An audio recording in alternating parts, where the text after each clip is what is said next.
Welcome to a new series on the Paul Bradbury Croatia Expert YouTube channel called 5 Things I Love About Aspects of Croatia. Each week we'll be taking a different part of Croatia, whether it's a destination, an island, an activity or a way of life, and we'll be looking at my personal observations, things I personally love about it after my 22 years of living here full time. And we start the series obviously with the main one, which is 5 things I love about Croatia. Number 1 is the safety. Croatia is simply one of the safest places in Europe. And indeed it was recently named as the safest place for women to walk home at night. But it's not just the fact that there's very little crime, it's just that it's a place where people are generally very honest, and if you lose something valuable, there is a very good chance you'll get it back. I've lost my laptop twice in the centre of Zagreb, and both times they've been returned to me. There was a case recently in Šibenik where a waitress found a wallet with 400,000 euros in cash by the bus station in a cafe, and everything was returned, and that is very normal here. But also you have this very big sense of community here, so your children can run around and there's always somebody watching. And so this aspect of safety is one of the most appealing things about Croatia. And there are quite a number of diaspora who are coming back to bring up their children from places like Australia. They're coming back to Croatia because Croatia is very safe, and it's a very family-oriented place to bring children up. The second thing I would say is lifestyle. I've never lived in a country which has such a laid-back lifestyle as it does in Croatia, especially Dalmatia, where I lived for 13 years.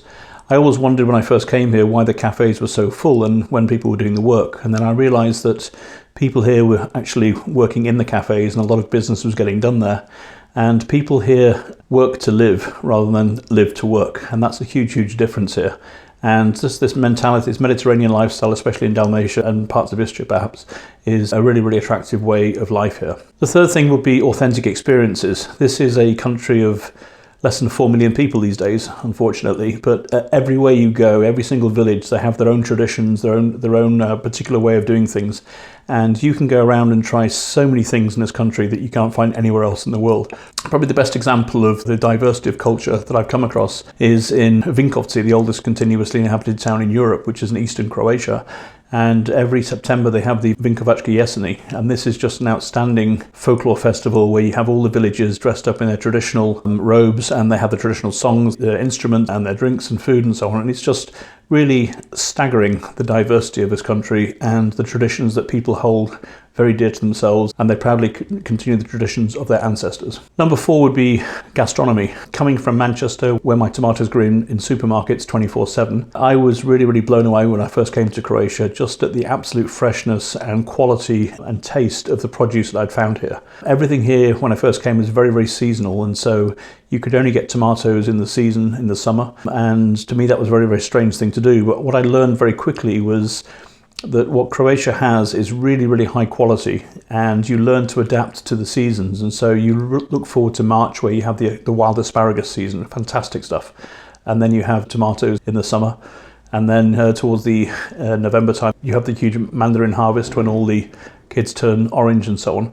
And so this kind of reliance on the fresh organic produce from the field with all these wonderful recipes that have been handed down by generations of grandmothers really makes the food scene in Croatia very unique for me. And also there isn't really a national cuisine. Every single region, Dalmatia, Istria, Slavonia and so on, they all have their individual cuisines, regional cuisines, and so you go around and the menu changes according to the season, and it's just a really fantastic place to be from a foodie point of view.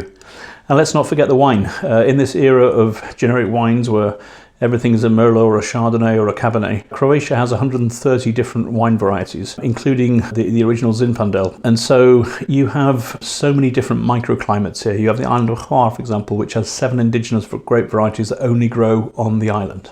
So this is a really interesting place for a foodie to come and try really some quite unique dishes, and definitely some unique wines. And number 5, I would say absolutely nature. This is one of the most beautiful places on the planet, with one of the cleanest seas in Europe. You have a coastline of over 1,700 kilometers. You have more than 1,000 islands, 50 of which are inhabited. You have beaches, just glorious down the coast, but also inland you have mountains. You have 10% of the whole country which is given over to national parks and nature parks. And wherever you go, there is a breathtaking view in Croatia. Whether it's continental Croatia, which is very different obviously to the coast, but wherever you go, it's beautiful. The food is fresh, local, the experiences are authentic, It's extremely safe and the lifestyle's fantastic. And these are just 5 reasons why I've chosen to call Croatia my home for the last 22 years. And I invite you to come and do the same.